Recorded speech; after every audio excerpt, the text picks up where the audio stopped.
स्वागत है आपको इस यूट्यूब वीडियो में। और आज इस वीडियो में बताने वाले हैं कि अवतल दर्पण में सिद्ध करें कि F बराबर R बटा में 2, या क्वेश्चन रहेगा कि R बराबर जो होगा 2F। तो अवतल दर्पण में हमको ये सिद्ध करना है। तो चलिए, और ये बोर्ड परीक्षा 10th के लिए जो VVI है। तो चलिए शुरू करते हैं। और सिद्ध करना है कि यहाँ पर क्वेश्चन है, कई तरह से पूछ सकता है ना। पहले क्वेश्चन को जान लेते हैं किस तरह से पूछा जाएगा। क्वेश्चन रहेगा कि सिद्ध करें कि अवतल दर्पण में वक्रता त्रिज्या फोकस दूरी का क्या होता है, दुगना। फोकस दूरी का दुगना होता है। या तो क्वेश्चन रहेगा क्या कि सिद्ध करें कि अवतल दर्पण में फोकस दूरी है ना, फोकस दूरी वक्रता त्रिज्या की क्या होती है, आधी होती है।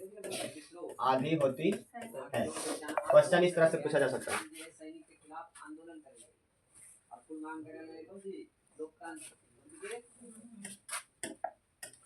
और या तो रहेगा इसे कि सिद्ध करें कि अवतल दर्पण में F बराबर क्या, R बटा में 2।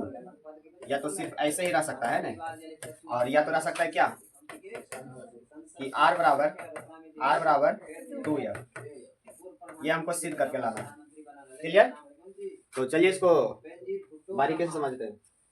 तो पहले यहाँ पर बनाएंगे एक अवतल दर्पण। कौन सा दर्पण? अवतल। चलिए ध्यान से देखिए। पहले यहाँ बनाएंगे एक अवतल दर्पण। अवतल दर्पण का परावर्तक सतह क्या होता है, धंसा हुआ है ना। यहाँ पर परावर्तक सतह क्या हुआ, धंसा है। और यहाँ से बनाएंगे एक प्रधान अक्ष है ना। ये हो जाएगा हमारा कौन सा अक्ष, प्रधान अक्ष। अब यहाँ से बोलेंगे क्या, यहाँ पर बोल देंगे P ध्रुव है। P क्या रहेगा, ध्रुव। अब यहाँ से एक प्रधान अक्ष के समांतर एक किरण ले जाएंगे। क्या ले जाएंगे, किरण, आपतित किरण। और ये लौटेगा दर्पण पर पड़कर, कहाँ से लौटेगी, फोकस से जाके लौट जाएगा है ना। दर्पण पर पड़ने के बाद ये कहाँ से निकलेगी, फोकस से। तो इसको बोलेंगे आपतित किरण और इसको बोलेंगे परावर्तित किरण। और ये निकलेगा कहाँ से, F से। कहाँ से निकलेगा, F से, यानी कि फोकस से। तो इसको बोल देंगे कौन सा किरण, बताओ, आपतित किरण।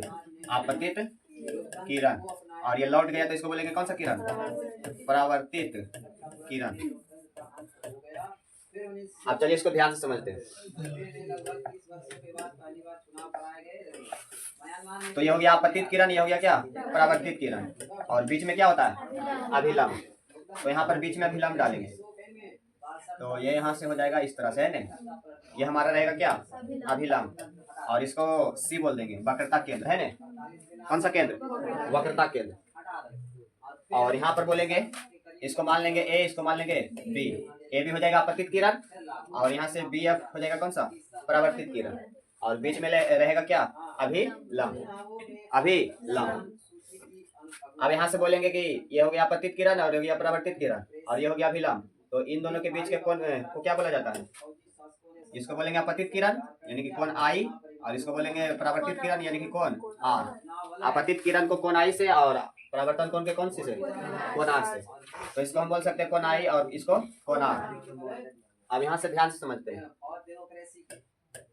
अच्छा, यहाँ से दूरी को क्या बोलेंगे, ये दूरी को क्या बोलेंगे, फोकस दूरी। तो यहाँ को बोलेंगे F है। ये इतना दूरी को बोलेंगे क्या है, F।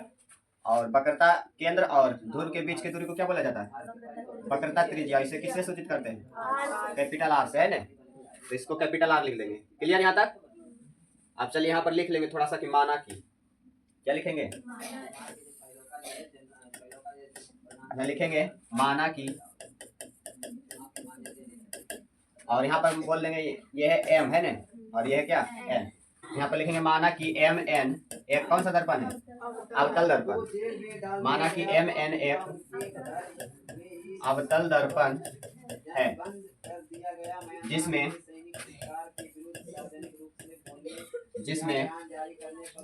ए बी आपतित किरण है ना, ए बी आपतित किरण मुख अक्ष के समांतर है ना।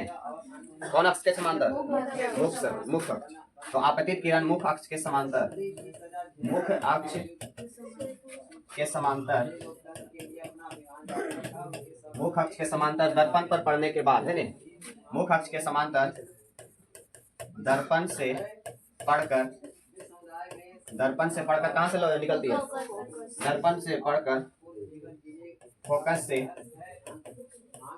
से निकलती है, फोकस से निकलती है। और यहाँ पर बोल देंगे क्या? और सी है वक्रता केंद्र है ना, सी है क्या? वक्रता केंद्र। तथा पी क्या है? पी को बोलेंगे ध्रुव है ना, तथा पी हो जाएगा ध्रुव, अवतल दर्पण का ध्रुव है ना, ध्रुव है। तो हमको सिद्ध करना है, क्या सिद्ध करना है बताइए? तो सिद्ध करना है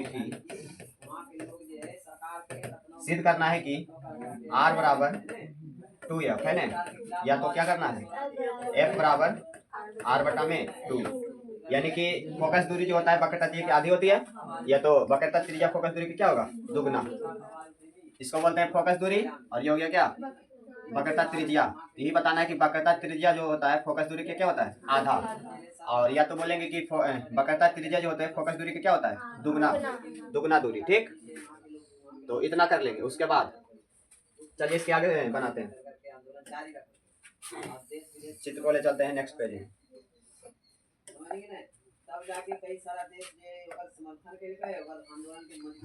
चलिए यहाँ से ध्यान से देखेंगे।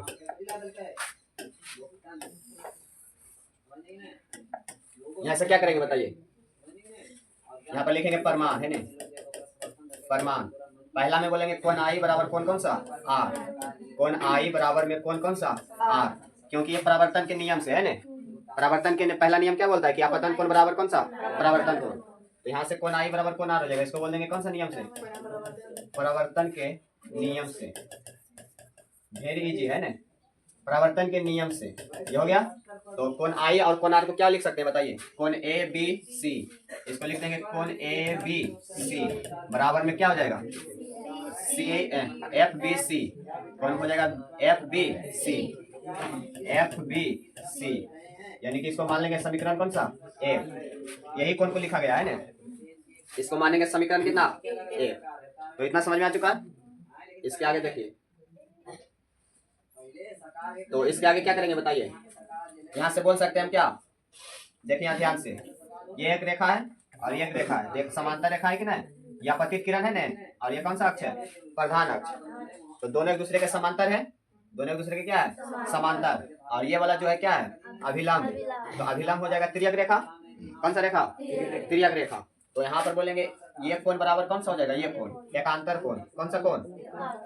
ये कोण बराबर हो जाएगा कौन सा कोण? ये कोण। तो इसको बोलेंगे एकांतर कोण से बराबर हो जाएगा है ना, क्या हो जाएगा? बराबर। तो बताइए कौन सा कोण होगा? तो ये हो जाएगा कौन सा? कोण ए बी सी है ना, कोण ए बी सी बराबर कौन सा कोण?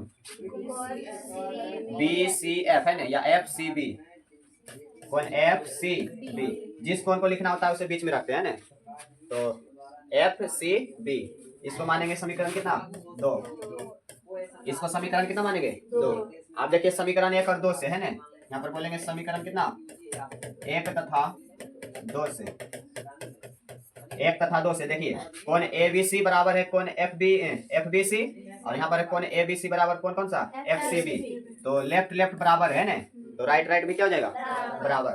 तो इसको लिख सकते हैं समीकरण 1 तथा 2 से क्या हो जाएगा? कोण एफ बी सी बराबर, राइट वाला कौन सा? F C B. लेफ्ट बराबर, तो राइट भी क्या? बराबर। तो इतना कर सकते हैं कि नहीं? अब यहाँ से ध्यान से देखिए, कोण एफ बी सी बराबर कोण एफ सी बी। कौन सा कोण है? F B C, F B C, यानी कि ये वाला कोण है ना, और बराबर है एफ सी बी, यानी कि ये कोण है ना।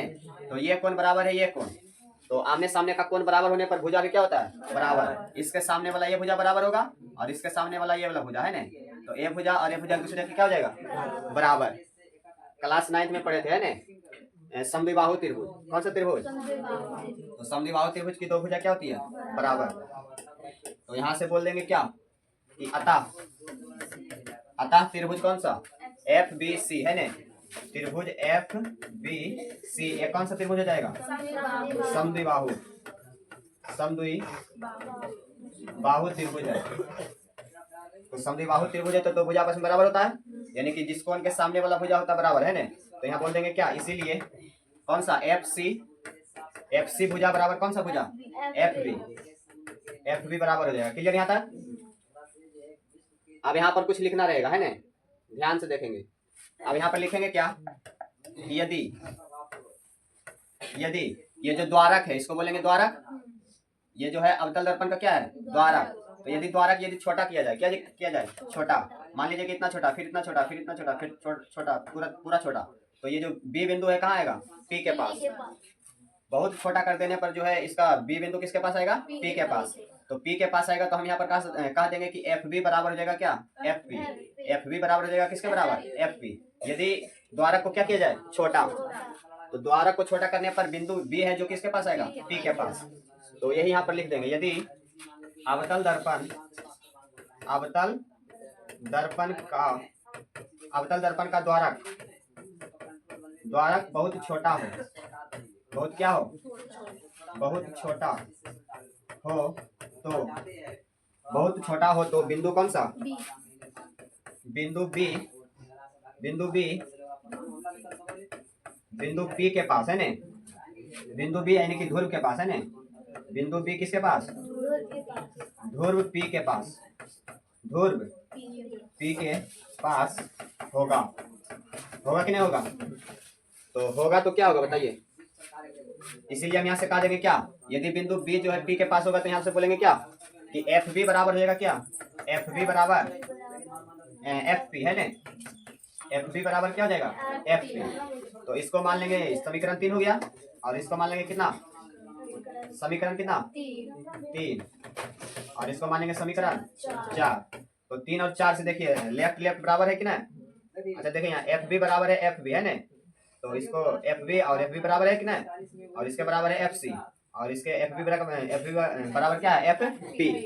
तो यहाँ पर हो जाएगा क्या? FC बराबर हो जाएगा क्या? FP। तो लिख देंगे समीकरण कितना से? समीकरण 3 तथा 4 से। 3 और 4 से क्या हो जाएगा? FB बराबर है, तो यहाँ से FC बराबर क्या? FP। तो यहाँ से हो जाएगा FC बराबर में कौन सा? FP। अब देखिए ध्यान से, यहाँ FC बराबर FP कहाँ है? FC बराबर में कौन सा? FP। तो ये भुजा और ये भुजा क्या हो गया? बराबर, दोनों आपस में बराबर हो गया। अब यहाँ से लिखेंगे क्या, ध्यान से देखते हैं, यहाँ से लिखेंगे अब है ना, अब PC को क्या लिख सकते हैं बताइए? PC, यहाँ से P और C को लिख सकते हैं क्या? FC प्लस में कौन सा?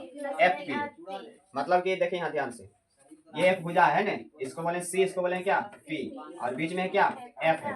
तो यहाँ पर हम PC बराबर क्या लिख सकते हैं? ये भुजा और ये भुजा क्या जोड़ के, तो यहाँ से PC बराबर हो जाएगा क्या? FC प्लस में कौन सा? FP। चलिए यहाँ तक तो इतना लिख सकते हैं। तो PC बराबर क्या होगा बताइए? FC प्लस में FP, और इसको आगे करेंगे सॉल्व तो ये होगा FC है ना। अच्छा यहाँ पर देखिए FC को हम क्या लिख सकते हैं? यहाँ पर FC बराबर है क्या? FP। FC बराबर है FP, तो यहाँ से हम FC को लिख देंगे क्या? FP। FC को लिखेंगे क्या? FP। FP लिखने का कारण ये है, यहाँ से यहाँ तक दूरी है कौन सा? F है, तो यहाँ से हमको F मिल जाएगा। क्या मिल जाएगा? F। तो यहाँ से FC और FC को लिख देंगे क्या? FP। FC को लिखेंगे क्या? FP, और प्लस में क्या है? FP। यहाँ पर लिख देंगे चूंकि FC बराबर है क्या? FP। तो यहाँ से हो जाएगा PC का मान कितना है बताइए? PC का मान यानी कि P और C का मान यहाँ से यहाँ तक है R, तो इसको बोलेंगे क्या? R बराबर FP का मान है क्या? F, और प्लस में FP का मान है क्या? F। FP का मान यानी कि F और P का मान है क्या? F है, फोकस दूरी। तो यहाँ से हो जाएगा क्या? R बराबर F प्लस F में कितना है? 2F। तो यदि ये पूछा जाए तो ये इतना ही छोड़ देंगे, है ना। और यदि इसके आगे पूछा जाए तो क्या बोल सकते हैं बताइए, एफ बराबर, और ये 2 गुना में बराबर की साइड आएगा तो क्या होगा, भागा में, यानी कि r बटा में 2। तो ये हो गया हमारा प्रूव अवतल दर्पण में, है ना। अवतल दर्पण में प्रूव हो गया कि वक्रता त्रिज्या जो होता है फोकस दूरी के क्या होता है, दुगुना होता है, या तो फोकस दूरी वक्रता त्रिज्या क्या क्या होती है, आधी। तो यही हमको सिद्ध करना है, आराम से हो गया, कोई दिक्कत नहीं। चलिए एक बार देख लीजिए। तो चलिए फिर मिलते हैं अगले वीडियो में, और अगला वीडियो जो होगा उत्तल दर्पण में सिद्ध करेंगे, तो वो वाला वीडियो जरूर देखिएगा।